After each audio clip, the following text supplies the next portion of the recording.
Welcome back to the Deep Dive. Today, we're going courtside, zeroing in on one specific source, a deep look at a recent and really pivotal basketball game. That's right. We're focusing just on game 4 of this, intense series between the Oklahoma City Thunder and the Indiana Pacers. And our source really frames this one as, the turning point, not just another game. Absolutely. So our mission here today is to unpack exactly what that source says happened in that game, the key moments, the strategic calls from both sides, and crucially, how it created such a big shift in momentum for the rest of the series. And the outcome, it sets the stage. The Thunder managed to grind out a tough 111-104 win just yesterday. That victory wasn't just another W. It broke that 2-2 series tie huge. Puts them up 3-2 now. Yeah, but the source makes it really clear, doesn't it? You can't just look at 111-104 and understand this game. It wasn't easy. It was described as what, a chess match? A real grind. Exactly. A grind that really pushed both teams, showed their strengths, but also, exposed some weaknesses under that intense pressure. Okay, so let's dig in. What did the source first highlight about the Thunder's approach? How did they come out in Game 4? Well, the source points right away to a different feel from the tip-off. Renewed sense of urgency is the phrase used. You could just see it. They didn't just show up. They looked, sharper, more decisive from the jump. And you saw that on offense, because the source notes a better rhythm compared to maybe earlier games. Definitely. And a lot of that stemmed from their main star player. The source really dives into their impact. It talks about their aggressive drives, right? Constantly attacking, putting pressure on the rim protectors. But also, and this was interesting, the source noted a surprisingly efficient mid-range game. So it wasn't just attack, attack, attack. Mixing it up. Right. And beyond the scoring, the source mentions elevated court vision. Really orchestrating things, drawing those double teams, and then, crucially, finding the open man, making the right reads. Gotcha. So using their gravity to create for others, and the source emphasized the supporting cast really capitalized on that. Oh, yeah. Crucial threes at important moments. Our source says those shots really stretch the Pacers' defense thin. Which then creates those driving lanes we were just talking about. Exactly. It all works together. And don't forget the big men. The source calls them relentless on the offensive glass. The hustle plays. Yeah, framed as a subtle yet significant factor, just extending possessions, getting those second chance opportunities. That stuff adds up, especially in a close game like this one. Okay, so the offense was clicking better. What about the other end? The source mentioned a shift on defense for the Thunder, too. A big shift. They took a more aggressive stance, is how the source puts it, particularly on the perimeter. What did that look like in practice? The source uses the term suffocating pressure on the guys handling the ball. They weren't just reacting. They were trying to disrupt the Pacers' sets early, force turnovers, make them uncomfortable. And that requires coordination, right? Mm-hmm. The source points to crisper rotations, better communication on switches. It seemed like a new level of cohesion defensively, according to the analysis. And we know what happens when the Thunder get stops. Right. It fuels their transition game.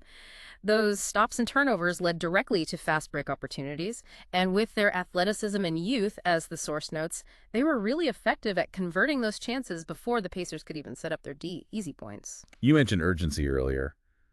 The source also touched on the energy from the bench, said it was palpable. Yeah, it really seemed like the whole team, guys on the court and off, were feeding off each other, created that strong home court vibe. And maybe the biggest thing, mentally. The source noted how they handled the Pacers' runs. Indiana didn't go away quietly. Not at all. The Pacers made several pushes, cut the lead down, really threatened to take over. But the source stresses the Thunder never folded. They always seemed to have an answer, a timely basket or a crucial defensive stop. Exactly. The source actually calls that mental fortitude a hallmark of championship-caliber teams. And you really saw it in Game 4. Okay, but let's give the Pacers their due.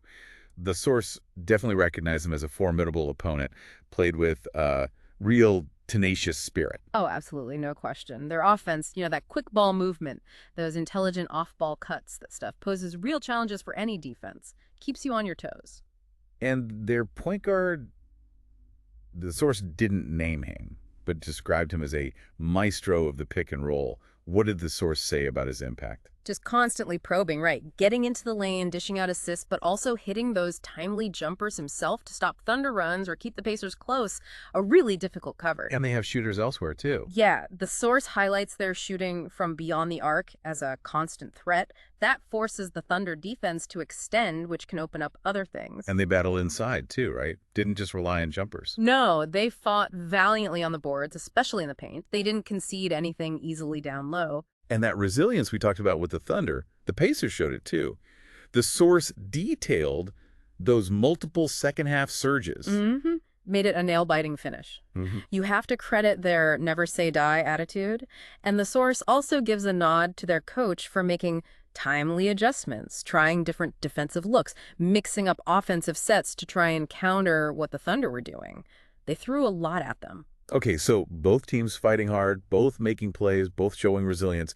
In a game like that, what did the source point to as the ultimate difference maker? Where was this thing actually decided? Well, the source really zooms in on the final 5 minutes, crunch time. Yeah. And the key phrase was the Thunder's composure and execution in the clutch moments. They just handled that pressure a little bit better down the stretch. And how did that execution show up? What specifically? A couple of things. First, exemplary shot selection, meaning they weren't just jacking up bad shots under pressure. They looked for high percentage looks. Smart basketball. And second, maybe just as important, their free throw shooting. The source calls it remarkably efficient, especially when it mattered most. In a 7-point game, you miss a couple of key free throws late, and maybe the outcome flips. Sure. So player execution was key. Did the source mention coaching strategy in those final moments? Yeah, it suggested the Thunder might have had a superior game plan, maybe anticipating some of the Pacers' late-game adjustments and having counters ready. The source specifically notes they seem to exploit the Pacers' defensive weaknesses, particularly in transition, even late in the game. Interesting. But the overall message from the source was clear. This wasn't just one or two guys carrying them. It was a complete team effort for Oklahoma City, really showcased their depth and versatility. So, looking beyond just Game 4, the aftermath, the source calls this win a seismic shift in the series dynamic. Big words. Yeah, because going up 3-2 instead of being tied 2-2 is massive. Yeah. It puts the Thunder firmly in the driver's seat, as the source says. Gives them a real psychological edge heading into the next game. What does that mean for the Thunder moving forward, according to the source? Well, huge confidence boost, obviously. But more than that, it's proof. Proof they can win these tight, ugly games. Proof they can withstand runs from a good team and execute under pressure. The source basically says, these are the traits you see in a team with championship aspirations. And the blueprint for them is? Keep doing what worked in Game 4, essentially. Maintain that defensive intensity, keep sharing the ball, trust the whole team, and definitely use that crowd support when they have it. Okay, let's flip it. What about the Pacers? The source framed Game 4 as a missed opportunity, right? But maybe also something to learn from. Exactly. A powerful learning experience, potentially. They showed they have the fighting spirit, they can go toe-to-toe with the Thunder, they can mount comebacks. They proved they belong. But, as the source points out, they were ultimately undone by not being able to consistently get those defensive stops in crucial moments. And some untimely turnovers really hurt them, too. You can't have those empty possessions late in a close playoff game. So now the pressure is immense. The source makes it clear. It's a must-win situation for Indiana next time out. Their mental fortitude will be tested like never before. No doubt. Adjustments are absolutely critical now. The source suggests they probably need to look hard at their defensive schemes, maybe try some new offensive sets to handle that Thunder pressure, and, figure out something to try and limit the Thunder's main offensive weapon more consistently. Because the margin for error now.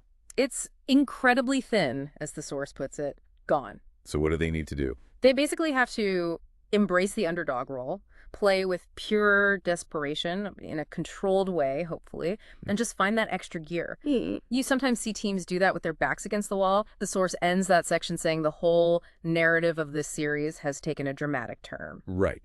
So stepping back, looking at the whole picture from this source, Game 4 wasn't just another game on the schedule. It sounds like it genuinely reshaped the entire series, gave the Thunder the lead, and maybe just as importantly, that mental edge. Exactly. And for you listening, why does this deep dive matter? Well, it shows how these little moments, a key stop, a smart pass, hitting free throws, staying composed under pressure, how all that can completely shift the outcome, not just of a game, but potentially a whole series. It really highlights how looking at offense, defense, coaching, player mindset, it gives you a much richer picture than just the final score. Absolutely. And as we wrap up, maybe something to think about. With this big shift in momentum, with all the pressure now piled onto the Pacers, how much does that story, that narrative we've been talking about, actually influence what happens next on the court? Can a team really channel that desperation into finding an extra gear? Or is the confidence and psychological edge the Thunder gained just too much to overcome now? When you think back on Game 4, what really stands out to you about how these teams handled that pressure cooker?